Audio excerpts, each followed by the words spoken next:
Ladies and gentlemen, we are truly living in an era of dominance in the world of chess. And when I start a video like that, you might be immediately going to Magnus Carlsen, or you might be thinking about Stockfish. But there's somebody else, and her name is Ju Wenjun. In this video, I'm going to be showing you 4 games of chess. You're going to try to learn at least one thing from every single one of these games, as she is about to become the second person over the last decade to become a 5-time world champion. It's pretty crazy stuff. And you are not a 5-time world champion, and neither am I, except maybe in chess subscribers. So we should sit back, relax, and learn a couple of things. This is the ongoing World Championship match. The match was tied 2-2 after 4 games. And now, after 8 games, it is not tied 2-2 anymore. Also, you might have heard a Discord notification. That was me. I apologize. It's now 6-2. In the remaining games, Ju Wenjun just needs 1 draw, and she defends her title. She went on a 4-game winning streak, and I'm going to share them with you right now. So this was game number 5. She opened up with the move e4. Tan Zhongyi played c5, and again a Paulsen Sicilian, an e6 Sicilian, something that she played multiple times already with the black pieces. But this time, rather than going for a Taimanov and rather than going for the 4-knight Sicilian, she plays a6. This is really just straight up called the Khan Sicilian. It's an interesting opening. There are several lines here for white. Most prominently, white plays c4 to try to take some space before developing the knight behind the pawn. White can also develop the bishop, the knight, whatever. This is one of the main lines. And now black frequently plays bishop c5. White decides where to move the knight. And now the big split is, where are you going to put the bishop? Are you going to put it on a7, where it targets the f2 pawn, or are you going to bring it back to e7, where it's, defends the king side a little bit and is slightly less active than on a7? She goes to a7. Now, Ju Wenjun, by the way, the last time that this opening was played in a world championship match, I don't even know, probably at least over 10 years ago. It's just not one of the Sicilian defenses with black that the engine blesses. Nowadays, people really only go where Stockfish goes. If Stockfish went somewhere, the humans follow. Tan Zhongyi clearly looking for some sort of a fight. She plays knight to e5 here, looking to target the bishop. And white now responds in a very principled way with the move c5. This is a very interesting move from Ju Wenjun. Clearly a move that was not in the preparation of Tan Zhongyi, because most people here would see that the bishop is targeted and they would try to move it, and then black's next move would be d6. Ju Wenjun is like, take my bishop. Go ahead. Because if you take my bishop, this actually really helps me, and I immediately seized control of the dark squares. If you then try to break out of the dark squares, I'll play bishop f4, you will win a pawn, I'll put the bishop on d6, and you are basically going to suffer for the duration of the game. I don't even have to win the pawn back. Like, I can take it now, but I can also just make improving moves until I'm ready to take it, and you are very, very passive. So c5 is a very interesting move. And she plays a move that is clearly not in the preparation of her opponent, who proceeds to spend 11.5 minutes. And now you have to decide what you're doing. The other idea of c5, not only to clamp the dark squares, was to block this bishop and enable the move f4. Of course, we learn very early. You're learning something now. Pay attention. When your opponent has not taken control of the center sufficiently, especially with their pawns, and they put pieces in the center, it's a recipe for disaster, because those pieces will be hit around like a piñata, and then your pawns will gain momentum. So when your opponent doesn't have any pawns in the center of the board, you can throw pawns into there, especially when there are pieces under attack. And that's exactly what she does. Tan Zhongyi here needed to play the move b6 to try to target this pawn. She plays b5, but this, although it grants access to the knight going to c4, which is what happens, that's not good, because black never fights back for the center. And before you know it, Ju and Jun wins a pawn, which, by the way, according to the computer, wasn't even the best move, but it's very, very practical. She wins a pawn, and then she's going to start generating an attack. And she just gets a fantastic position. She defends the pawn in the center of the board. The computer's not giving it it's giving it a question mark, but, you know, bishop d3, and now white is just going to go here and start an attack. Black never put enough stuff in the center, and because of that, Ju Wenjun just takes, bishop e3, and now, although black stopped the attack, black is just down a pawn, and actually she's down 2 pawns. She made it back into the game just slightly not to get attacked, but a very, very clinical game so far from white, who plays queen c4, puts the bishop here, and black is just simply not going to be winning the pawns back. This bishop is stuck hitting here. Everything is very well protected. In the long run, white also has an outside A pawn. Like, if everything gets traded, white just wins because the pawn promotes. On top of that, white is like 2 moves away from threatening a checkmate, so white has everything in this position. She has the extra pawns, and she has the compensation. Tan Zhongyi here gives up 2 pieces to get at least one of the rooks, but white's king is very safe.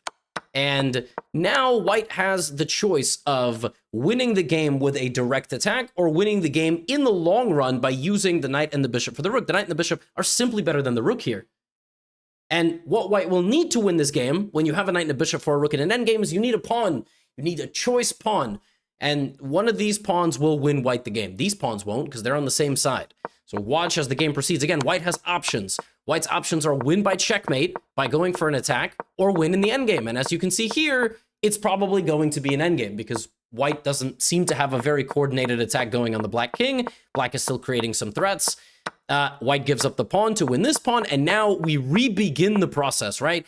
But that pawn's going to be the difference maker. Tan Zhongyi did not need to play d6, but there already are very weak things going on around the king, so she does this, and the endgame is won in style with knight to e7 check. That is a fork, and if you take, it's check. King comes here, and queen f5. And then you pick up the rook. Your king is constantly safe from checks. Very nice win. And there are 3 more where this came from. It was only 3-2. In the next game, Tan Zhongyi shows up. She plays the English and decides no openings. We're not playing openings now. I'm not interested in an opening debate. This is not something that you play. This is not some sort of cutting edge opening conversation. This is just, I'm going to put my bishop on b2 and we're going to play. Black, very principle. If your opponent doesn't take the center with center pawns, you should take the center with center pawns. Look at this stuff. You're learning. All right, you're learning stuff. Pawn takes d5, pawn takes d5, and now double fianchetto from white. And Ju Wenjun's like, all right, well, if you're not going to take the center at all, then I'm going to take the center. Supported very nicely here by all my pieces. White now says, okay, I can't move my knight here, no problem. I'm going to move my knight to a3 and then e3. So far, this is a great position for white. Like, I'm not saying it's better. I'm just saying it's a position that's full of life. And you're going to put the knight on c4 and rook c1, rook c1, rook e1 takes, etc. Open up the bishop. Now, black here has to equalize. She takes on e3, not necessarily the best move, and plays bishop f5. And now, actually, white has some very, very nice ways to put a little bit of pressure. Knight c4 first, trade the knights, then put the knight on e5. This bishop is looking very nice. Like, white actually got out of the opening here with a clearly better position, because there is a target. This bishop is going to have a long-term, very nice future. This bishop is not good for black. It's worse than white's bishops.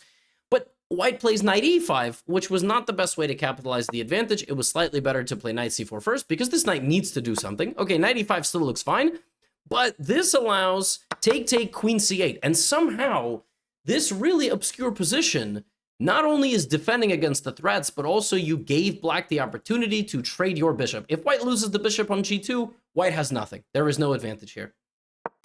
Which is why in this position, white needed to play knight c4. Then if black plays queen c8, at least you go here, takes. This is miserable for black. Black is now significantly worse.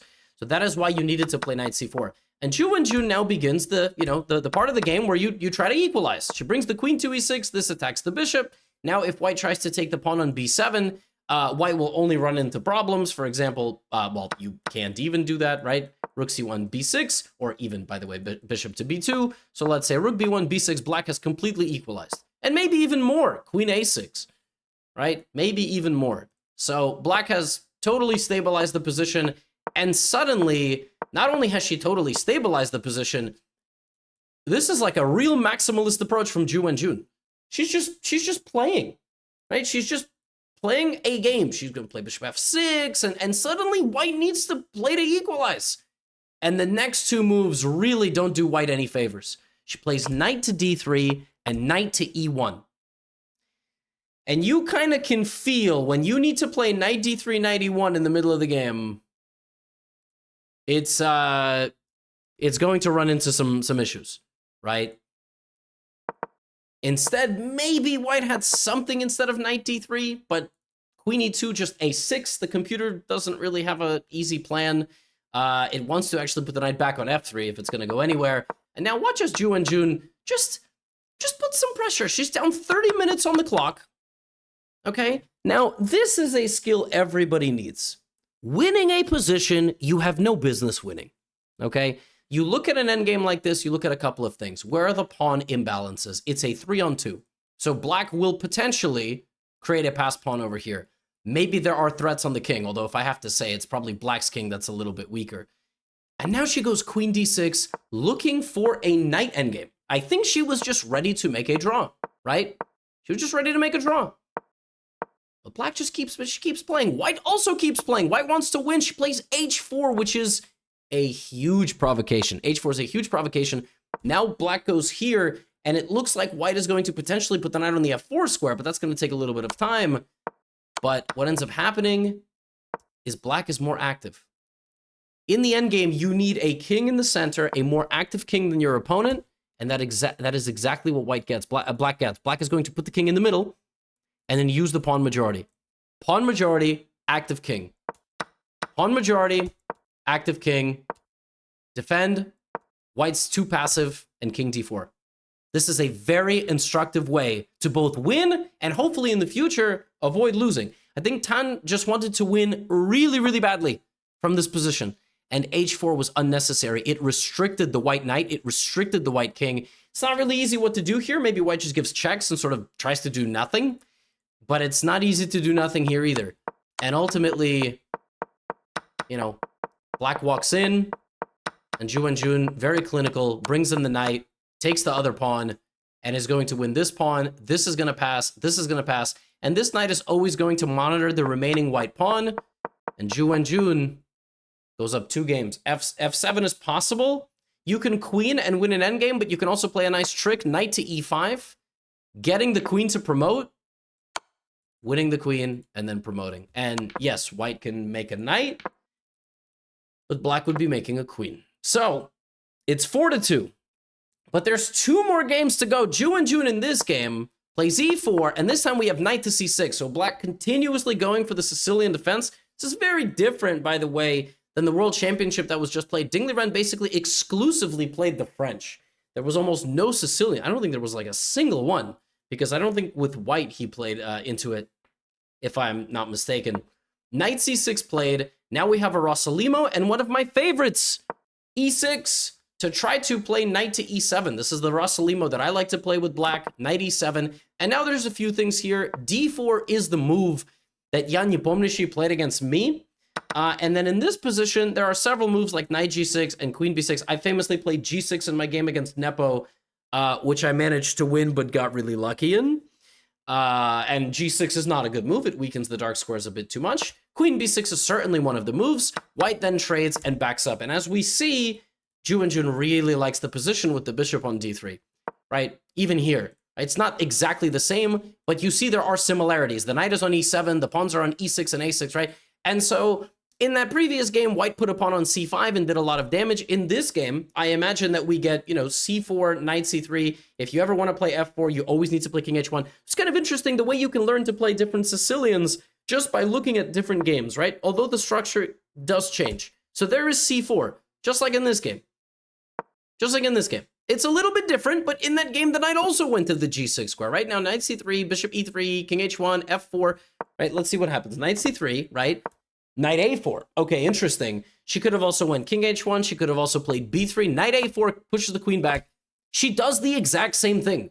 She goes for a very similar approach as in the previous game.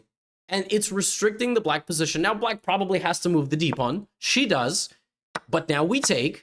And now we just play queen h5. So we have long-term attacking ideas. We're also playing defense. This pawn is a liability potentially. And this is an interesting match because it's just a discussion between these two women of who understands the Sicilian structures better, right? What does black need to do in this position? Probably occupy e5, use the d file, use the b file, push this pawn. She puts the rook in b8, totally reasonable move. b3, defending the knight. And now rook d1. And now black probably needs to put something on f4. She plays rook b4. Not a bad move at all. Long-term pressure, knight f4 ideas as well, and bishop to b2. Now black has to play knight f4. I don't see anything else. Knight f4 has been allowed. The queen comes back, and black grabs the bishop. So black ends up trading the knight for the bishop. And now black is doing great. Black's position is actually very good, and the Sicilian is being understood very nicely. She's still, by the way, threatening bishop takes h2. Not only is she threatening it, she can do it now, but it doesn't quite work now because the king has to keep an eye on the bishop, and now there's no easy way back. So if you play bishop d6, rook d1, you get pinned. That's very unpleasant. If you trade on d3 and then you come back, there is still rook d1, and after bishop to e7, there is this, and you lose because you have to move. Bishop e7 and queen d8 is a really, really big problem. It's not quite checkmate because after this, you survive, but you are much worse. Rook d8, queen a7, knight c5, e5, like everything is very unpleasant there. Long story short, black actually plays very well, is just a comfortable pawn up, is defending herself. She's doing very well. She's looking to make a comeback in this game, but champions win games frequently from positions they have no business winning. And here, the best move for black was to play queen g5. The idea is to keep an eye on the knight and play e5. And once you play e5, you block white's only diagonal of attack. Queen to g5 would have been the better move here. But after check and bishop back to c8, Tan, I think in this match, there was some moments she would play a retreating move and the whole pace of the game would change. Just like in this game, when she left the center, right? When she went knight d3, knight e1. It sort of feels like in this match, there are these moments where she makes a retreat. This might have been one of those moments, queen h4 with bishop c8, but she actually had to be a little bit more active. She goes bishop c8. White actually, I think here could have played a4, but misses a chance. Still playing e5, looking for a queen trade. But now she demonstrates the endgame technique that makes the world champions. She is just straight up down a pawn. She's down a pawn. White has 5 to 6 pawns. White should not be winning this game ever. But, you know, that's what we say about all great champions. They find a way. So she's just bringing out her king. Look, black has a very passive bishop, which is playing defense. Now white tries to trade the bishops to enter a knight versus bad bishop endgame. And this, despite being a pawn down, shows you in the endgame just how important piece activity is. Active king for white, very poor bishop, also kind of a bad rook. Like if white plays a3, that rook is totally restricted. But the king, the knight, the rook, the pawns, totally dominant. Black plays a very natural king g7. King g5, the computer wanted a4, it doesn't really matter. King g5. And white just wins back the pawn, and there's like nothing black can do. Like she's trying to activate the rook, but she can't. She can't activate the rook. She can't activate the bishop. The bishop got locked in the corner behind its pawn. That is the worst light squared bishop maybe ever. And the problem is after knight takes e5, a rook takes e5, you want to take the bishop and lose the knight. Rook a7 check though, and simple b4. Look at this. Not only does the bishop get trapped in the corner, the king is mated. The only way to survive here with black would be to lose a catastrophic amount of material for an endgame, which would be a bishop and an outside pass pawn. Look at how did Ju and Jun win this endgame? She's down a pawn.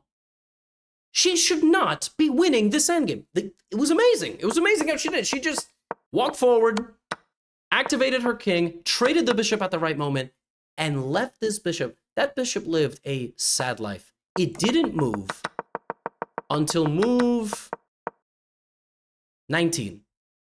It then proceeded to move back to its home square on move 28.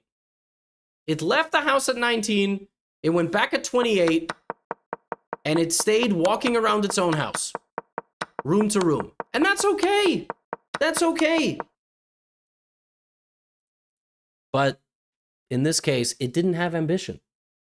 You know what I'm saying? And that's the only sad part. A lot of people go back home. I like to go back home. But you have to have ambition. You got to be thinking ahead. And that poor bishop didn't do that. Let this be a life lesson. Find that inner ambition. Find that fire. It lives inside all of us. And on that note, I have to show you another game. Now, at this point, when you lose 3 games in a row, you start playing openings that GothamChess plays. Listen, I appreciate Tan Zhongyi playing the Vienna, but she doesn't play the Vienna Gambit. That would be a little bit too easy to equalize against at this level. Here, by the way, she could have played Knight E2. That is what I like to play. But she plays Knight F3, and Ju and Jun plays so practically in this game. She allows the pin, but she just, you know, she trades the bishop, she grabs the bishop. Knight jump to the edge of the board, by the way. One of the most effective ways to utilize your knights is the side hop. That's what I like to call it. You side hop. I'm putting that in my second book. You side hop to the edge of the board, and then you trade. Yep. Queen E7. Rook E1. And Queen E6. She keeps the queen always defending the knight. And now she's like, okay, Tan Zhongyi is going to attack me, and I'm definitely going to have my moment in this game. I'm going to play A6, just wait. You know, because white needs to win. She's lost 3 games in a row. B5 taking some space. Knight F6 moving my knight to the middle. Here white had a nice idea. Knight F1. Reposition here and try to attack. She plays B4. Natural move, restricting. And by the way, Ju and Jun utilizes 2 knight side hops in this game. Side hops to the H5 square. And gets the knight, gets the rook. And now we enter a deep middle game with queens, rooks. And by the way, that bishop also hasn't moved until now, but it's got a much better future, right? It's very useful in this game. And, you know, after just a few more maneuvering moves, everything coordinates so well for black. She begins putting pressure on the center, and the bishop is just better than the knight. The last game, Ju and Jun had a better knight than the bishop. Here she just has a little bit of a more useful bishop. It's going to have a better long-term use than that knight. The knight is going to try to find something, but Tan Zhongyi ends up giving up a pawn to try to utilize the active queen. Right, we saw dark squares being targeted earlier in this match. She plays c4, but again, keep an eye on that pawn. That's the pawn that was just given away. Ju and Jun just throws it back at her opponent. Pawn to e3, immediately carving up the position. Queen takes e3, queen c2, and suddenly, from a totally equal innocuous position, black is 3 squares away from getting a second queen. White is getting something. But even though that knight re-enters the game, it's too little too late. Queen d3, the king is going to go here. The entire diagonal is protected. The pawn is 2 squares away from queening. You can give a check. You can even threaten mate. You can threaten mate. But queen d7 trades the queen, threatens the knight. c2, c1 is still there. White goes here, brings the knight back. But this is over. Because even though you can stop promotion, your knight will never, ever, ever enter the game. The knight has to go to c1. White will walk the king here. But h5, king d2, bishop to f1. The king and the knight had to corral the pawn. The bishop will sneak in. The pawns over here will decide the game. And Ju and Jun, by the way, look at this beautiful move. Sacrificing the bishop to win the final pawn. Somebody has to take this. These pawns will just go straight down the board. She wins the pawn. But excellent calculation. And white is just not fast enough. H3, H2. You have to give this up. This is game over. Why is this game over? King F4, King G2, King G5, King F3, King G6, King E4. Takes. Here, here, here, here, here. You're not fast enough. This is called shouldering. You try to stop me. Up. Try to stop me. Up. And that's it. And I win. The craziest thing is Ju and Jun had to have foreseen this, like, roughly from this position. She had to have known she would need to sacrifice her bishop to break in and win the race. And she did all that very precisely. She leads 6-2. She is 1 draw. She needs 1 draw in 4 games to retain her title and become a 5-time world champion. Magnus Carlsen gave up his title after having the title 5 times. By the way, because they wouldn't change the format. Maybe they can both give up the title. And then they'll change the format. Or maybe that won't happen. But joking aside, she's on another level. She's the best woman in the world right now, and it's not close. She's climbing up to 2,600. I want to see her break through 2,600. And I want to see more tournaments in the future. where the top women, they show up, they're at 26, 2650, and we don't just have a one in a generation woman. Like, it would be very exciting if the top of chess could be mixed. That would be a future that I hope to aspire to. You know, it's like a very, very big subject in the world of chess. Like women's titles, women's tournaments, open tournaments, although they are called like men's tournaments. But yeah, I mean, it's open. Of course, anybody can play. And it's a long debate. It's an interesting subject. But yeah, I hope for a future where there are 2,700 women and they are playing and they are competing just like Judith Polgar. I don't want Judith Polgar to be a once in a lifetime athlete. But in the meantime, Ju Wenjun leads 6-2. Extremely dominant display, and she's very close to becoming a 5-time world champion. So she's a beast. That's all I have for you today. Check out tickets for the European Tour, London, Brussels. Yesterday, I talked about the code U18 Gotham Chess. Apparently, that code expired. That was for a limited time. I will try to see if we can get you another one. Very exciting special guests across all of the tour stops. And in Berlin, by the way, I will have Judith Polgar on stage for an interview. That's super fun. And that's all. Get out of here.